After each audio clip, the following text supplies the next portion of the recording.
A lot of people reach out to me saying, Asha, I need your help. I'm basically losing my mind having to live with my parents.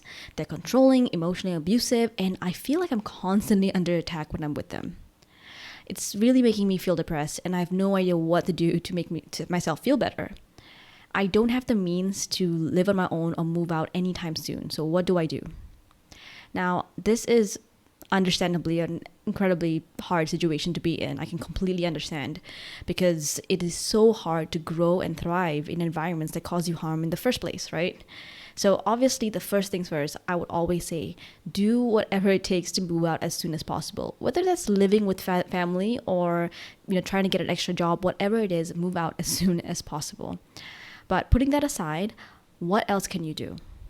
So the biggest thing I would say is to be able to understand on a really detailed level in what ways your parents are toxic.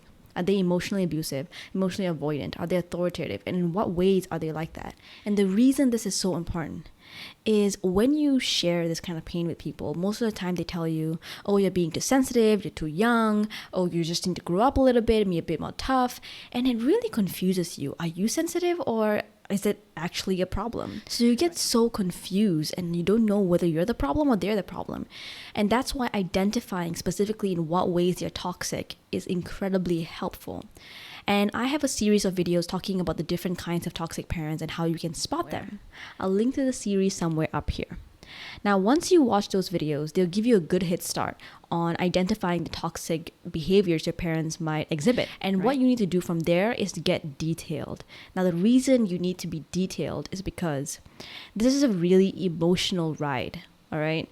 If you're going to go simply by emotions, they're going to be all over the place. You need to be objective and clear about in what ways your parents are toxic so that you can create rules, like set rules on how to approach them, how to understand and interpret the things they say, how to build proper walls so that they don't get to you and affect your mental health. And all of this has to be done so that when you're experiencing the emotional turmoil that they cause, you have a set of rules that you've already created that can help you say, okay, I know what's happening right now. When this is happening, I shouldn't take them seriously. I should do whatever I can to diffuse the situation and back off. I should not let those words get to me and affect my mental health.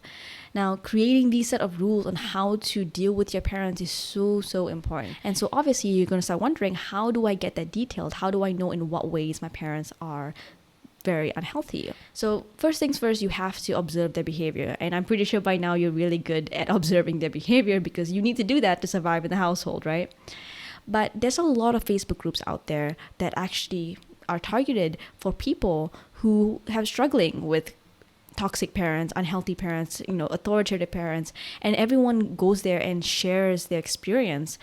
Even narcissistic parents as well, and that one's really hard to spot because they can play the push and pull game, the guilt card, like they do it so well. And some people actually take years, decades before they realize, oh my goodness, my parents are actually narcissistic. Now, your case might not be that extreme, but there are groups for authoritative parents, emotionally guilt-tripping parents, and so on and so forth. I will link some of those groups in the description so that you can join, check them out, and see what other people's experiences are and see how they compare to your own so that it can help you analyze your situations better. So like I said, when you know, okay, my mom can be emotionally guilt-tripping whenever I talk about this subject, or I can see the pattern, it becomes so much easier to build up a tolerance to these type of behaviors rather than feel attacked. Because if you don't have a clear understanding, you're gonna jump back and forth. Like, am I the problem or are they the problem? It needs to be simple for you, because otherwise you're gonna start wondering, maybe I should have been yelled at because I decided to lock my door and because I wanted some privacy, or maybe I'm just being sensitive and my parents making fun of the way I look all the time is just them having fun and I shouldn't really be so bothered by it. So all of these things you need to get out of the door. You need to take care of yourself and build some armor. And the way you do that is by understanding the nitty-gritty details of in what ways your parents are toxic, on what ways they exhibit toxic behavior.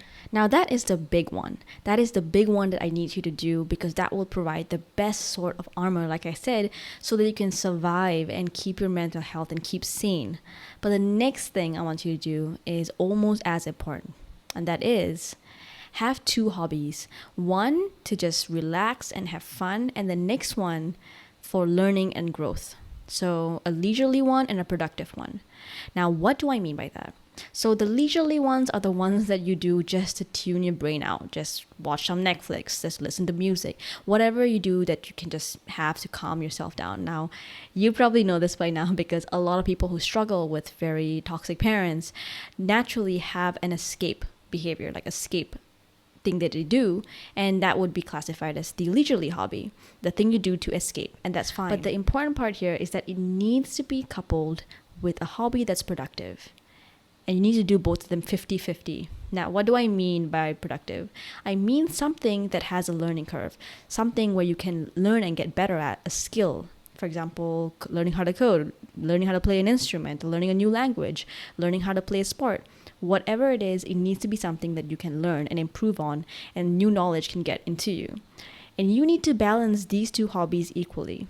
Because naturally, when you don't have a productive hobby, you're going to try to do that escape hobby all the time. You're going to want to do that all the time as soon as you get an opportunity to do so. But that actually makes you feel worse in the long run, because then when you do leave or when you think about yourself, you don't feel like you have something that you can own, something that is yours, something that you can be proud of.